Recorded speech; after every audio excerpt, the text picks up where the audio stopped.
And welcome to episode 93 of the Sci-Fi Podcast. From Scottsdale, Arizona, I'm Nick Zoutra.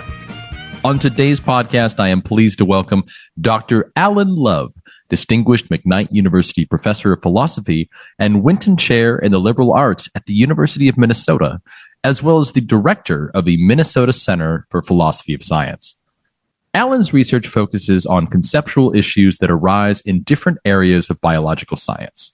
To quote English marine biologist Norman John Merrill, Alan believes that when asking questions of nature, at whatever level, the framing of the question is of the utmost importance because the answer, if any, will be in the same terms as the question.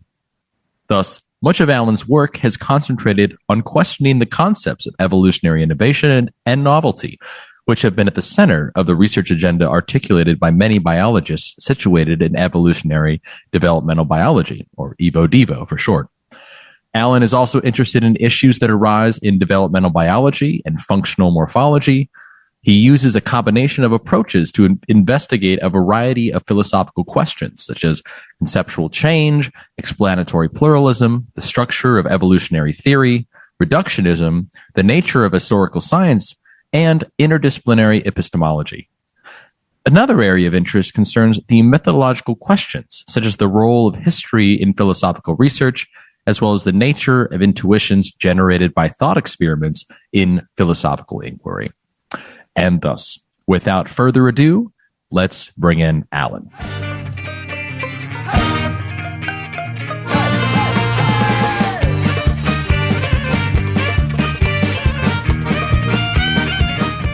Dr. Alan Love, welcome to the Sci-Fi Podcast. How are you this Tuesday morning? Doing pretty well. We've had a lot of rain here in Minneapolis recently, so things are growing and a bit soggy, but better than drought from the past few years. That's right. What are you finding yourself getting up to these days, the summer for the summer in Minneapolis at the University of Minnesota? A lot of my time at the moment is focused on wrapping up a big grant project that I'm currently involved in. There's a big meeting we're hosting here in Minneapolis at the beginning of July. We'll have about 100 people or so. So we're fast preparing all of the many details that go into that. Oh, interesting. What kind of meeting? So this is related to the grant project I have called Agency, Directionality, and Function. Began in September of 2021 and concludes in August. And so this July meeting is kind of a celebration / reflection on what's been accomplished over the past few years. We've got a number of researchers in different teams and different configurations from all over the world working on topics related to those themes: agency, directionality, function, broadly questions about how to think of empirically progressive ways of looking at teleological phenomena in the biological sciences and doing so in interdisciplinary teams.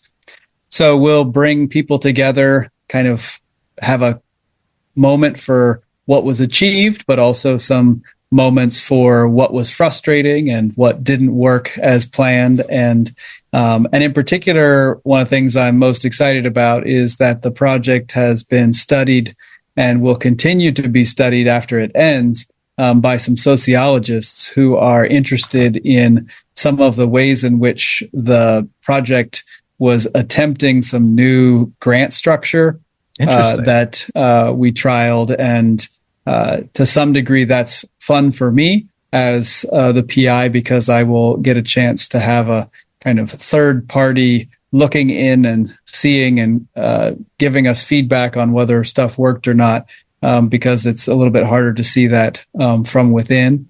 But they're going to also give a kind of first pass report at this meeting in July. So we'll hear from them as well as from project participants, as well as a number of outside commentators who've been invited to attend. Well, it sounds like a very collaborative, interdisciplinary project. Now, you mentioned a lot of big words in there in terms of agency, directionality, teleology. Are there any, like, maybe one or two big questions that the project was aiming to grasp that, many of us could perhaps, grapple with on a sort of a just basic level? Yeah. So I think you could think about the core of the issue as revolving around a kind of problem that arises over the past few hundred years, which is that people have always studied living systems and considered goal-directed behavior the function of traits or the ways in which the system seems to have things that serve purposes as a kind of basic default way of looking at life. However, with the rise of kind of mechanistic thinking and reductionism and thinking about how do the parts contribute to the whole, and then also evolutionary thinking, how does the history of the system affect how it is today, a lot of people became wary and downright skeptical of a lot of those concepts. So maybe the system looks like it has a purpose, but that's just a kind of heuristic for us. It helps us study it, but doesn't necessarily actually have to be true of the system.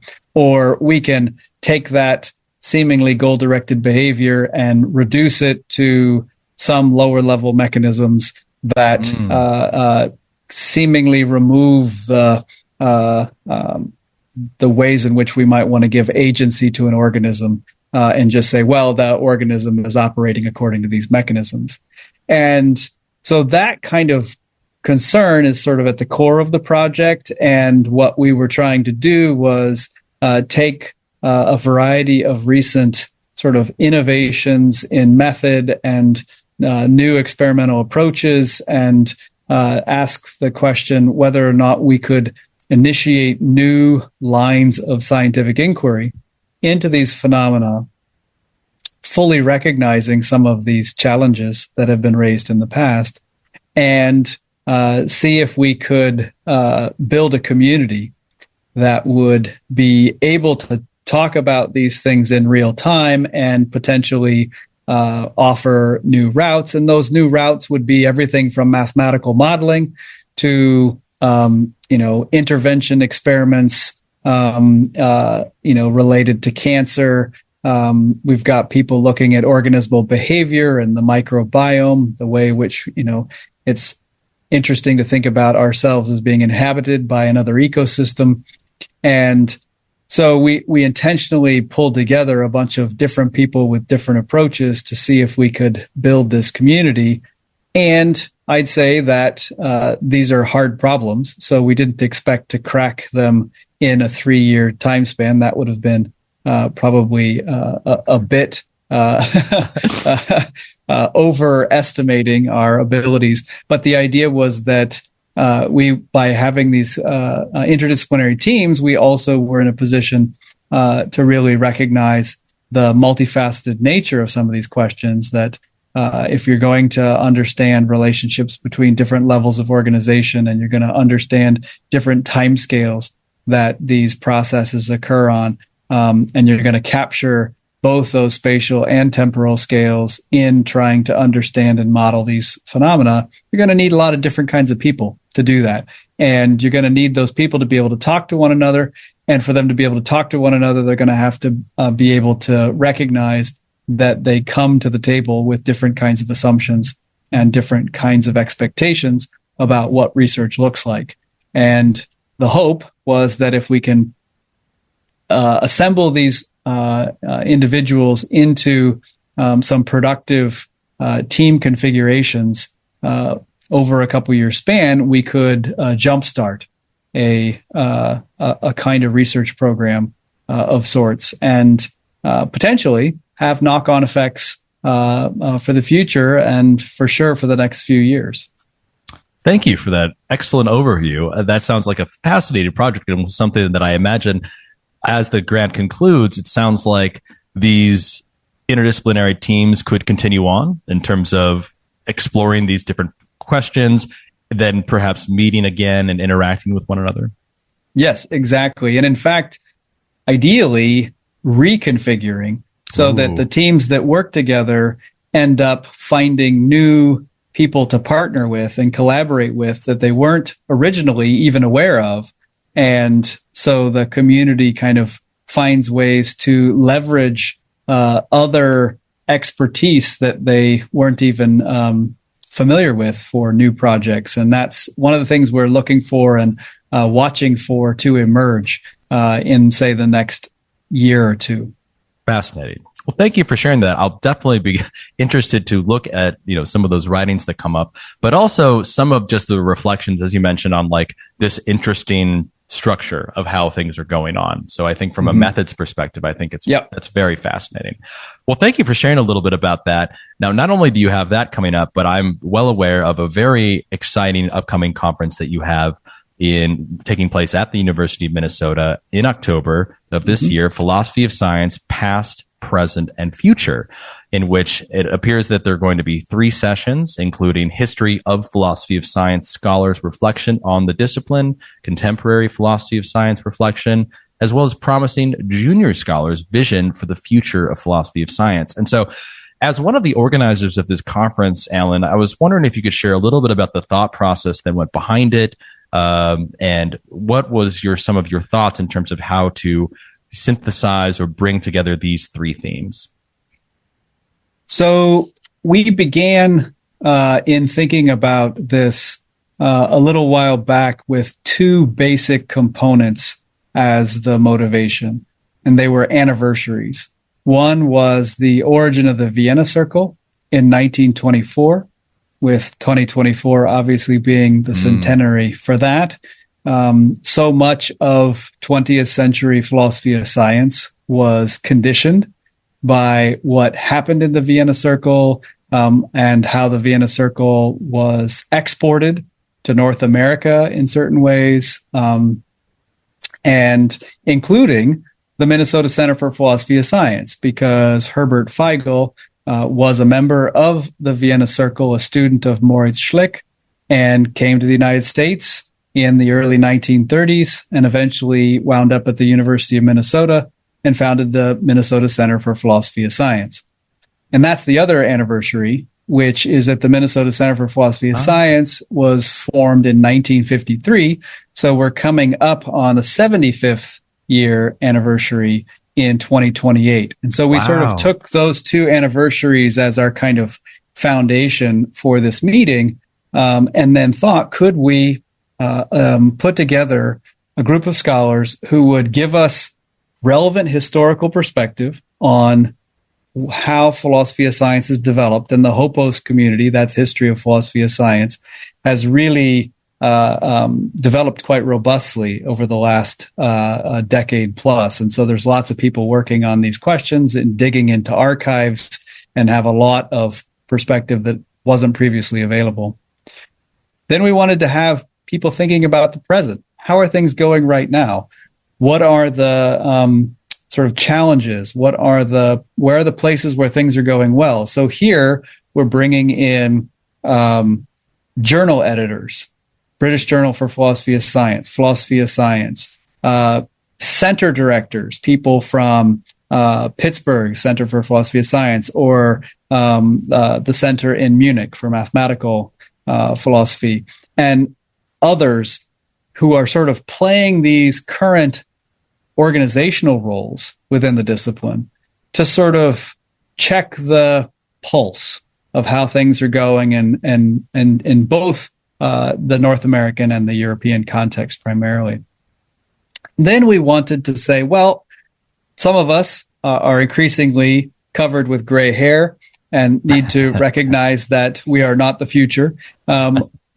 And also that there have been some key shifts in thinking in philosophy of science in terms of what its mission is and how do people think about what it's supposed to do. And that's where we wanted to really make sure we brought in junior scholars whose career is before them, and they're thinking about, what am I going to work on? What problems am I going to pursue?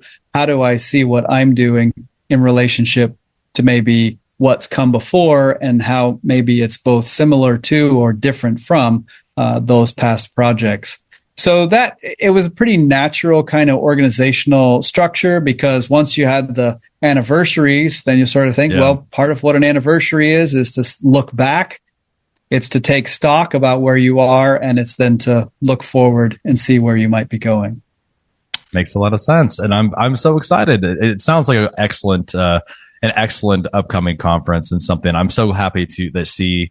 I'm looking at the list of attendees and the number of different just the different scholars from different disciplines. This seems like, could be a really good conference. Have you considered, or is there some thought to having some sort of like historical documenting of this conference? I've seen, you go look back in the history of science, right? And you see these photos of these, scholars giving lectures. And I could see this as something where you're getting everyone together in a room. It would be great to document this experience in a detailed way, whether it's photos or, just whatever, some sociological notes or something like that. Yeah, you have good instincts, because that's exactly what we want to do. We want to make sure we capture the event for posterity, in the sense that we want it to be something others could return to later and see as a source for further scholarship. So we will be sort of recording the meetings. So those will be archived and then available for subsequent research. At the same time, we'll also be developing a Minnesota Studies volume, Minnesota Studies in Philosophy of Science series, that will contain some of the proceedings. And so there will be a kind of more immediate output where some of that will be represented, but we will then also have archived the full set of what happened, so that those can be returned to at a later date. Excellent. Well, I'm looking forward to the conference, or at least hearing about what appears to be like some great recording and output. So thank you for sharing a little bit about that. Yeah. So lots happening at University of Minnesota. I want to take a step back now and get to know you yourself, the person, Dr. Alan Love, a little bit about how you got into philosophy of science. I know when I first got into philosophy of science, one of my early mentors, Jason Robert, had mentioned, in terms of philosophy of science and philosophy of biology, you got to talk to Alan Love. You got to think about Alan Love. University of Minnesota was always on the map, as well as you yourself as just a figure at that time when I first got in, and still today. But let's take a step back before we even got in and tell us a little about where you grew up. So I grew up in Southern California, San Diego in particular, and I might describe myself as a concrete kid, because I grew up in a garden variety suburb. And if you had found me in middle school, I would have been skateboarding and, doing things that a, 7th or 8th grade boy might be expected to do. I also was an avid soccer player. And played competitively, and that actually continued on through college. So I had both the sports, and the one thing I can say for sure is there was no glimmer of philosophy in my future. That's what not like what we love to hear, but that's what's really interesting in terms of, just people's background is coming from places where a lot of us, some come from a traditional, like we kind of knew we were going to be in a scholarly field, but some had very varied experiences. I was curious. I know San Diego is one of the origins of skateboarding. I myself was a skateboarder back in the day. Just very quickly before we won't spend too much time, what were things like growing up skating and at that time? Oh, everybody was involved in it. It was clearly a culture. People would know what the latest boards were, what kinds of accessories had become available. People would obviously invest in those and want to show them off. And did you have a favorite skateboarder at the time? Well, I think at the time, which maybe reveals my age, Tony Hawk was still. He's still leading. I know he's still around, but he was actually young and. But he was in his teens and competing in those like swimming pool vert competitions. Yes, and something like exactly. Yeah. So I think that for my own, kind of trajectory, I really didn't have any kind of philosophy in mind. Now, I did have a very good biology class with a very creative instructor in 10th grade. And I would say that at the time, I would not have fully recognized it. But in retrospect, I could see that class shaped me a bit, because it was not just the content, but also the approach of the teacher that kind of piqued my interest. And he would take us into local canyons, and we would do, identification and understanding of the local ecology. But he also did things that, in retrospect, I think were amazing, which is he invited Francis Crick, who was at the Salk Institute in La Jolla, and he came and spoke in our class. Wow. And of course, as a teenager, you have no idea how important of a person this is who is talking to you at the time. But again, like I said, in retrospect, I could start to see how some of these things might have been more formative for me prior to getting to college. Right. And so, at the time, were there any questions that you had? I know maybe not in a scholarly sense, but were there, questions related to science, the world, philosophy that were running through your head?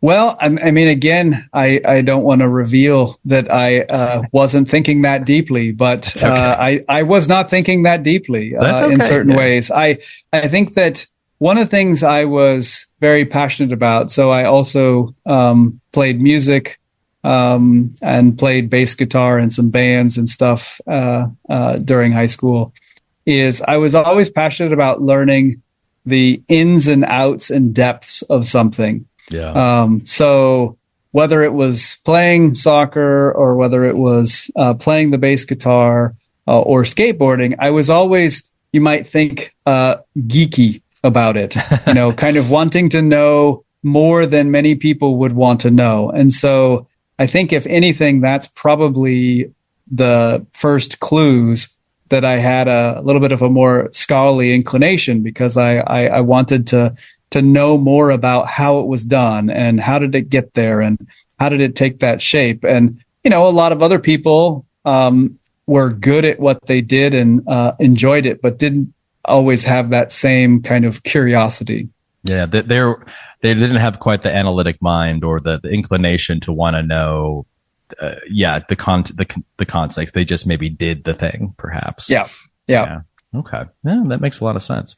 Well, so tell us, you mentioned you played soccer all through college. So tell us a little bit about, perhaps that could take us into understanding maybe how you found your way into studying what looks to be, biology, philosophy. What was your university life like?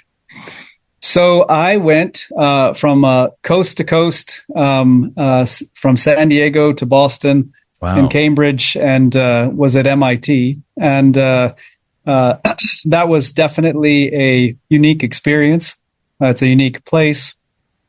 For me, it started out as a continuity of you're good at science and math. Well, you should be an engineer. And so people kind of steer you in this generic direction.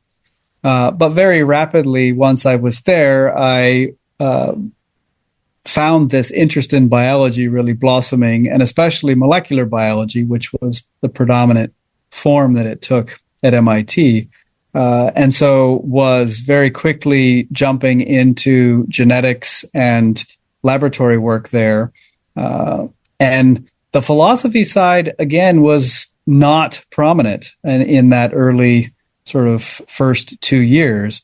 But what was required of students at MIT was that they have a concentration of courses outside of their major in, and typically those were in some humanities or fine arts or something that was a kind of contrast to your science and engineering education, with the idea being that those were the science and engineering classes were comprising the bulk of your time, and this would be a way of complementing it. And so I thought, well, if I'm going to have to take 3 courses in an area, I might as well take 5 and get a minor and have it show up on my transcript.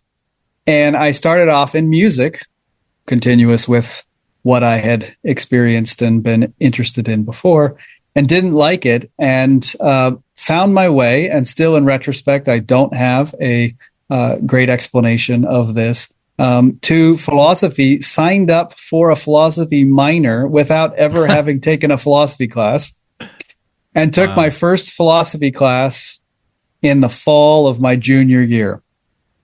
And the next 2 years, I ended up going through the basic philosophy curriculum, which importantly did not include philosophy of science.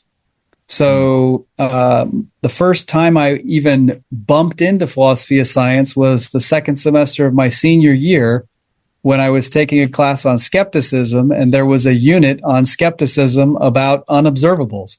And it was on von Frossen and some issues in scientific realism.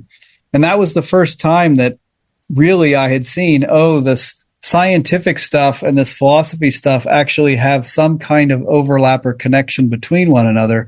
And I had been fascinated in the philosophy classes I'd taken. I had enjoyed the science classes I had taken, but it was really that towards the end of my undergraduate experience where I started to see these things could really actually come together in a interesting and stimulating way. Thank you. I appreciate you sharing that. That's it sounds, we find our way in whatever ways it happens. And I think that's really interesting that, even later into the career, just stumbling upon a philosophy class, just selecting, this is what I want to try, especially at a heavily dominated engineering industry specific school like MIT, even though being, I'm sure emphasizing theory, but I imagine there's probably a lot of pressure there to align yourself in a particular kind of discipline there. Yes. And I would say that MIT is not known for generating philosophy professors. That's not its its MO. Since then, I know they have like a wonderful, STS program there, and there's definitely a strong philosophy program. But it's that in terms of generating, that's not their MO for sure. Okay. Well, all right. So think you started to inform those connections. How did you take the next step to considering it for your professionalization? And were there other avenues of professions that you were considering then at the time, or had you, what was the trajectory there? So at the time I was thinking primarily about going to graduate school in biology. Okay. That had been kind of the base plan, and the philosophy had been an interesting thing on the side. And it wasn't really until I got to that point late in my undergraduate career that I started to contemplate the possibility of not doing that. And some of that was both push and pull. There was a little bit of the pull of the philosophy, but then there was a little bit of a push from the fact that I had become a little bit less excited about pursuing the graduate work in the sciences, in part because of just seeing some cultural features of how scientific laboratories work and some other things that were less attractive to imagine yourself as being involved in for 6 to 8 to 10 to 12 years beyond your undergraduate time. So it was really at that point that I started talking to other philosophers about what, could I just go to philosophy grad school? I mean, I wasn't a philosophy major, and got encouragement from those who I was talking to, and ended up in Pittsburgh's History and Philosophy of Science department, which I think in retrospect turned out to really be a great fit, because I had absolutely no history prior to that. And so I discovered again something that was to be really important in my own methodology, but not because I had some deep desire to chase it, but rather because I just bumped into it. And really that kind of manifested in a fun way because my first publication was in the Journal of the History of Biology. So my first publication was a history of biology publication, not a philosophy of biology publication, in terms of, what came out first. But I think it shaped my own way of thinking about what I was doing and recognizing the importance of historical perspective for a philosopher and in particular for understanding contemporary science. Because if you don't look back behind how contemporary science arrives at its current place, you're not going to be able to understand why are the scientists doing what they're doing? Why are they making the choices that they're making? You really need that historical depth to see those things. And so I flourished in many ways during my time in Pittsburgh, but also was prompted to then go back into the lab. And yes, and in fact, this has a nice connection to your own career because I left Pittsburgh and went to Indiana University. And spent 2 years doing a master's degree in biology there under a particular researcher who was working on topics that my dissertation at Pittsburgh was focused on, and doing that empirical work. So that really, by the time I finished my graduate education, I had been able to weave together the historical, the philosophical, and the scientific into a kind of package that then I think set a tone for my career, because in many ways, those have been the different threads that I've subsequently tried to weave together in what I do in research as well as in teaching. How important did you think it was? Because there's a question I have for, training in philosophy of science, and Indiana, I know, emphasizes it, and other programs too, but not all, to have that time in the lab to perhaps even do a master's in a particular science that you're hoping to specialize in. Is that something that you in Minnesota now emphasize or encourage to some degree? Are there times when you think it's not recommended? I was curious of your thoughts. So I think what is important is not the form, but the content. So for some people, spending time doing a formal master's degree is the path to go. And of course, a formal master's degree is going to have a combination of coursework as well as some of the lab or other kinds of investigative community work that is done. Right. For some people, just spending some time in the lab, visiting is what is helpful. And for other people, spending some time in the classroom is important to get some very basic backdrop to the field, see how it's taught, understand kind of those basic principles that the field sees itself as conveying to the next generation. So I tend to think that something along those lines is an important part of graduate education for a philosopher of science, but I think there should be flexibility in the particular form that it takes. And so for some people, it might look more like what I did. In other cases, it might look quite different. But I do think that you want to have some investment during graduate education in the sort of substance of the science. And that likely includes some time kind of in the trenches with the scientists doing the work. Thank you. I appreciate that.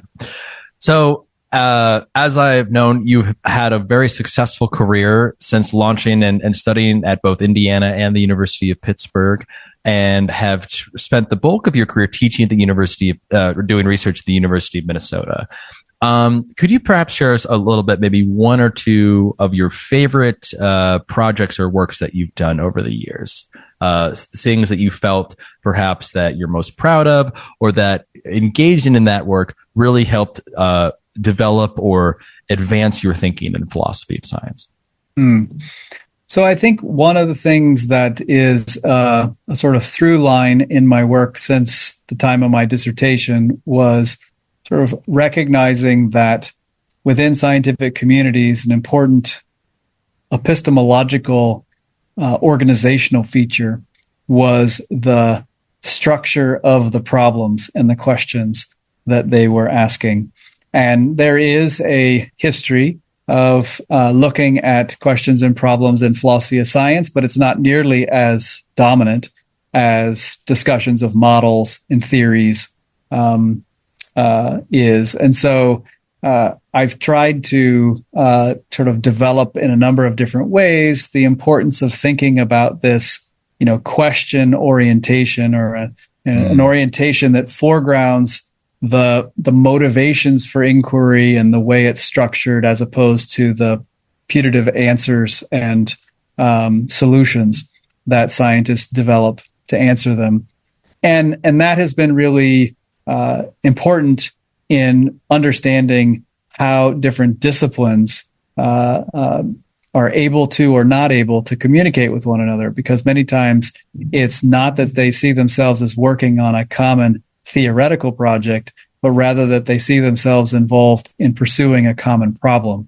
And it's in fact the problem structure or architecture that allows them to see ways in which their own specialized expertise makes a distinct contribution, and why they need the contributions of others in order to solve a complex problem about how nature works or behaves in certain circumstances. So over the years, I've worked on that, especially in the context of evolutionary developmental biology, or Evo-Devo, and tried to show how some of those features really work out in a fine-grained way. There, I've also looked at developmental biology and tried to understand the intersection of biological researchers who focus on genetics, as well as those researchers who come from the physical sciences, who are both interested in trying to understand how embryos develop, but using very different methodologies and conceptual frameworks. So those are some of the things that have been pretty prominent in my work over the past few decades, and definitely are themes that I return to often. Oh, thank you. I very much appreciate that. Thank you for that excellent and concise overview. And yeah, there's a number of works we could discuss, but I appreciate you giving sort of a general overview and finding those common themes that I imagine started at the beginning and then have continued to emerge along the way. And as I know, a number of philosophers of science, they stick onto their maybe perhaps current through themes, but then sometimes they might have somewhat adjacent or side interests that aren't directly related to their philosophy of science sort of core research program, but they go outside with either into another scientific interest or another philosophy interest. Do you have any of those projects that you've worked on? Yeah, I have a few. One comes to mind first, which is I've been interested since graduate school in philosophical methodology and thinking about, well, what is it that philosophers do, and why is it distinctive or not? And of course, this conversation happens regularly among philosophers, but it's something that I have found occasion to write about a few times, and in particular, to sort of say that some of what is prevalent in analytic philosophy, or portions of analytic philosophy, whereby people approach cases and generate intuitions about those cases in an attempt to formulate systematic theories of a domain in light of the intuitions about those cases, and those cases are always hypothetical, was something that I thought, well, this doesn't really characterize the kind of work I do.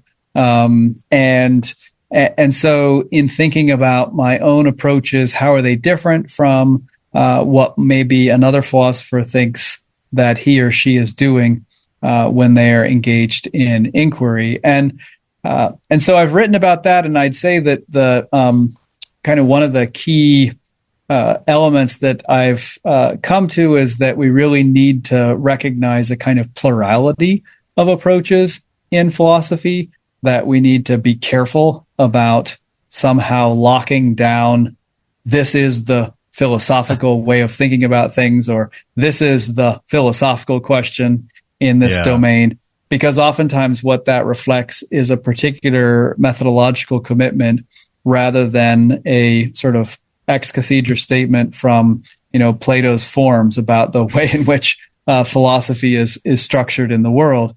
And I think that has consequences, though, that are important, which is that it will mean that philosophy departments have special challenges for how they operate, because the modern university is organized around disciplines. Disciplines originated as a way to consolidate certain kinds of methodologies and approaches that people have to problems. And disciplines typically function better without too much heterogeneity. And yet it seems like one of the things that might be said as distinctive of philosophy is precisely that it has this kind of heterogeneity in approaches and methods that one can undertake. And therefore, we will probably have to be more vigilant about how we create local communities, because those communities are not going to have those easy shared, we all know what we're talking about and how we do philosophy presumptions that can be relied upon. And therefore, you could end up with misunderstandings and fights about who we're going to hire next and the like. But I think that's just an occupational hazard of philosophy, and that philosophy needs to embrace that plurality of approaches as part of its generativity, that we've actually got great historical evidence that it has produced for thousands of years now. Yeah. No, that I myself have a continued interest in not only the methods of science, but in the methods of philosophy. And I too have been interested when I come across new methods that I'm not familiar with. And I say, this doesn't seem like something that I do, or I'm just, very impressed or sometimes perplexed by the methods that others do. But at the same time, I appreciate that open-mindedness and that concern of understanding and embracing a particular plurality. I was curious, you mentioned some sort of interesting institutional questions, and I was curious of whether the question of different methods, do you see it as a greater challenge in the philosophy of science, between philosophy of science and general analytic philosophy? Like, where is the philosophical methodology questions and challenges? Is that taking place more in the realm of analytic philosophy, philosophy of mind, philosophy, or is there some sort of connection directly with philosophy of science? I mean, I think philosophy of science experiences it in distinctive ways because of how much one needs to pay close attention to what's going on in the sciences. The details matter. One needs to oftentimes understand some of the history of a particular science to grasp what's going on. You can't simply abstract the problem away from the context. And then that's always going to be difficult to communicate to other colleagues who don't have those interests and aren't reading the same things. I mean, many philosophical colleagues don't necessarily keep up with what's going on in the sciences. And so if your work depends on what's going on in the sciences last week, then there's always going to be a kind of educational gap where you have to both explain what's going on in the sciences before then you can get to why your approach helps you get at interesting philosophical questions that aren't otherwise visible until you know what's going on in the sciences. However, I think at the same time, there's ways in which it's not special to philosophy of science, because I think that as you look across the landscape of philosophy, this plurality of approaches manifests all over the place and is not somehow unique to philosophy of science. So I think that maybe philosophy of science feels it most acutely with analytic philosophy because that's part of the disciplinary structure of late 20th century philosophy of science. It was sort of birthed out of a kind of pact with analytic philosophy that also emerged strongly in mid 20th century institutional philosophy. But I don't think that it's by any means unique to philosophy of science. Thank you. I appreciate that. So just a couple more questions I was curious about. What projects are you currently most excited about? So there's a number of projects I've got kind of firing at the moment. One of them is a book project with a colleague, Marco Nathan. We are endeavoring to develop a new introductory philosophy of biology textbook that would be usable in teaching contexts, but also do a good job of representing the diversity of philosophical work on the life sciences that's currently out there. So that's one exciting project I've got going on. I've got a couple collaborations that I'm continuing to develop with scientists. And one of those is with James DeFrisco and Günter Wagner. We've been writing on the notion of character identity mechanisms and its significance for biological practice and theory for the last few years, and we're continuing to do further work on that and developing those ideas in some new directions. And arguably, certainly we haven't started yet. We probably have a book that's kind of waiting to be written there that sort of synthesizes that material for a wider audience, because most of it currently exists in technical journal articles at the moment. And how did you come to be collaborating directly with the scientists? So the collaborations with the scientists emerge in very different ways. Some of them are long-standing collaborations. So actually the one with Günter Wagner goes back. He was on my dissertation committee. Oh, and so I've known him for a long time. And we didn't start collaborating until about 12 or 13 years after I finished my PhDs. But it was somebody I had known for a long time and was in communication with. Others have happened in the most sort of pedestrian sort of ways.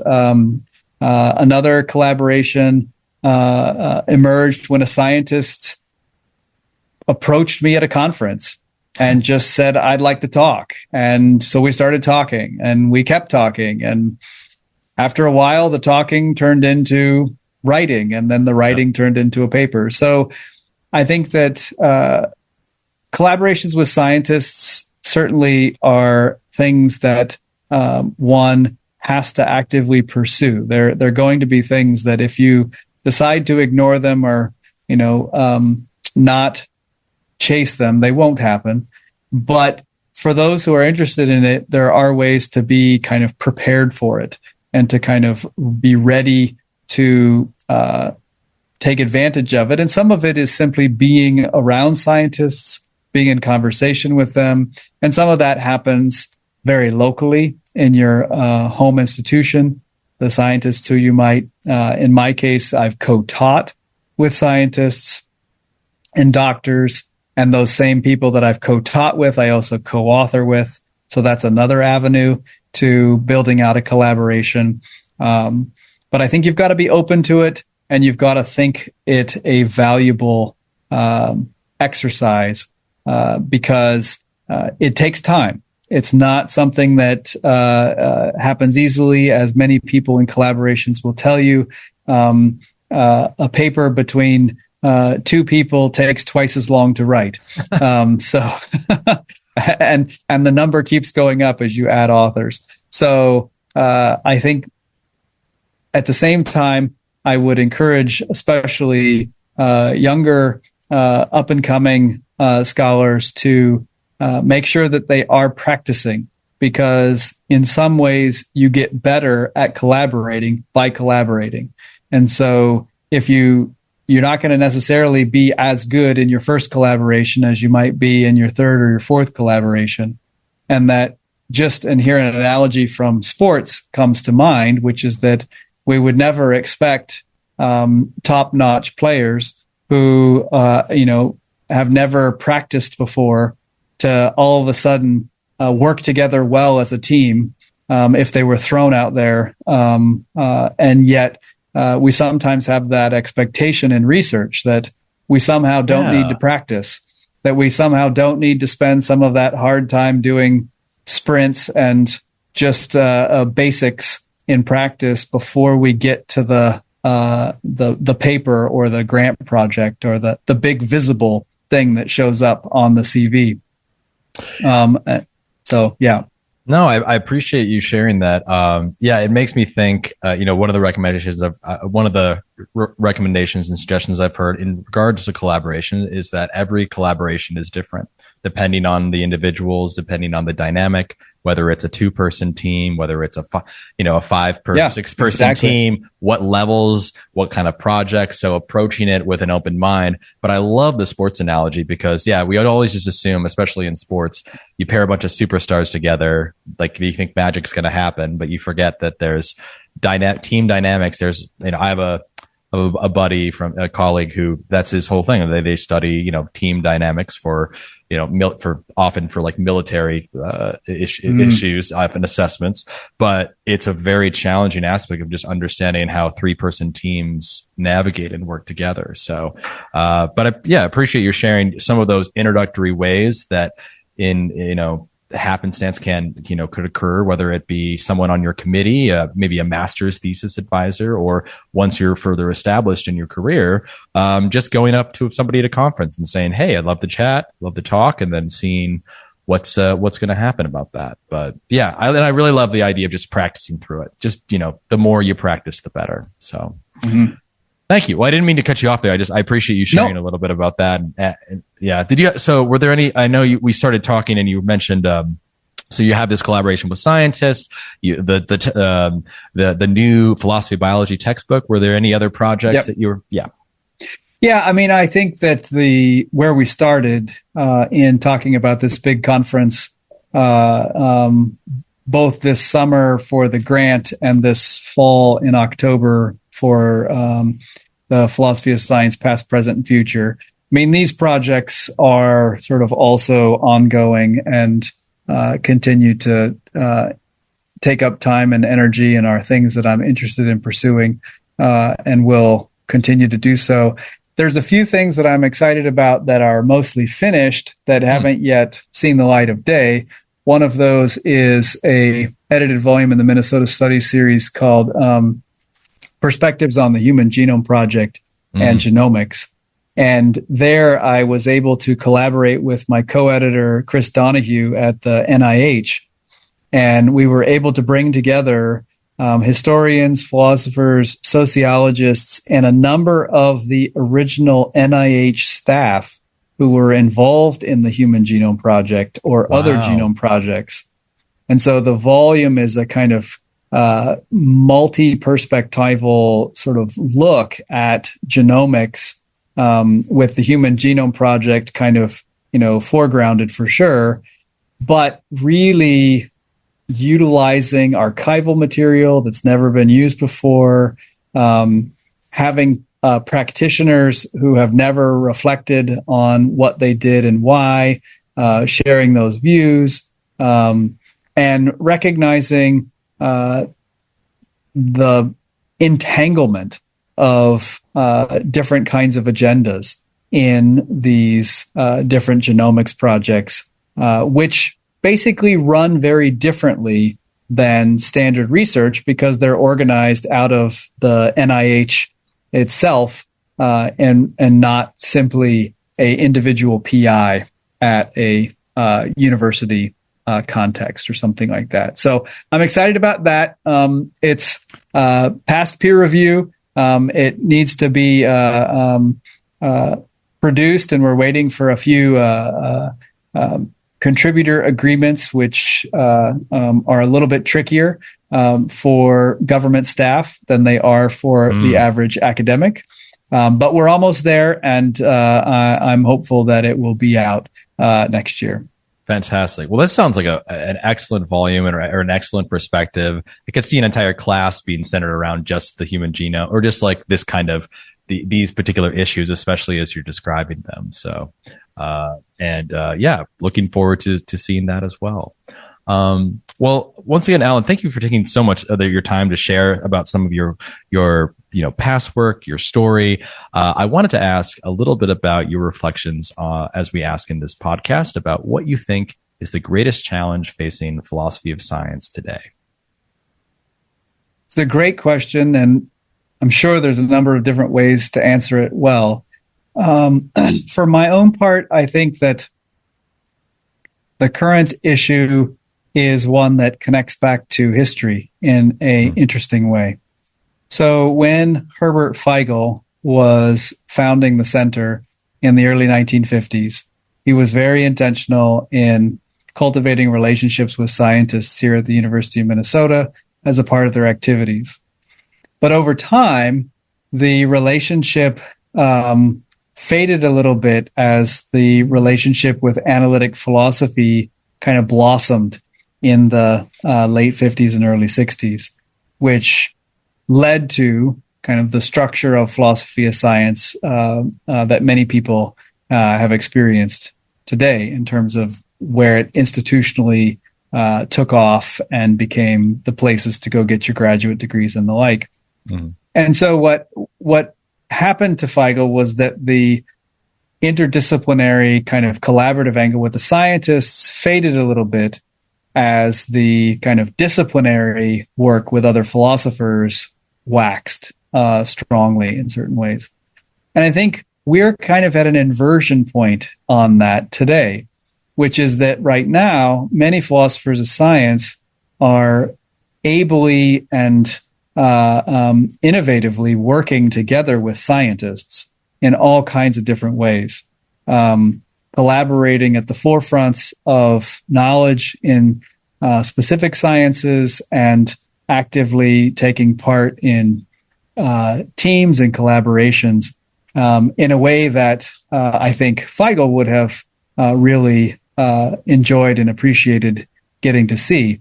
At the same time, that relationship with philosophy as a discipline has arguably frayed in certain ways and is no longer a sort of presumed positive, with many people now thinking that the relationship between philosophy and philosophy of science is increasingly fractured, with concern about the fact that, well, philosophers of science typically get jobs in philosophy departments. And so if there's a fracturing of sorts between philosophy and philosophy of science, it could spell ill outcomes for the philosophy of science community in terms of standard employment and the like. So to me, that represents one of the key challenges we have today, which is that we are able to succeed on a front that arguably was given up in the past by some philosophers, but we actually do have a challenge about how do we live together with philosophers who are not quite sure that we do philosophy. They're not quite sure that what we do fits in the department, and that they might be worried about if we have limited resources and cannot hire as many people as we would like, maybe we shouldn't hire in philosophy of science, but rather in one of these other areas that we think falls more squarely in what counts as philosophy. So I think that's a big challenge, and it's an institutional challenge because it has to do with how philosophy is perceived in the university, as well as how philosophy is perceived as a discipline, and one that requires, I think, some ongoing work from leaders in different organizations that exist within philosophy, and probably it's decadal work. It's not going to happen overnight. Well, it's interesting. I have direct experience with this, and I think you really summarized it perfectly. Especially coming from Indiana, or having experience where there is a center for philosophy of science, and there is there's not a center, but there's like a specific something carving out for philosophy of science. There's oftentimes that division is somewhat greater, or can be at sometimes, between the philosophy department proper. But that is the case, that most philosophers of science will, work in philosophy departments, or maybe jointly with a science department in rare cases.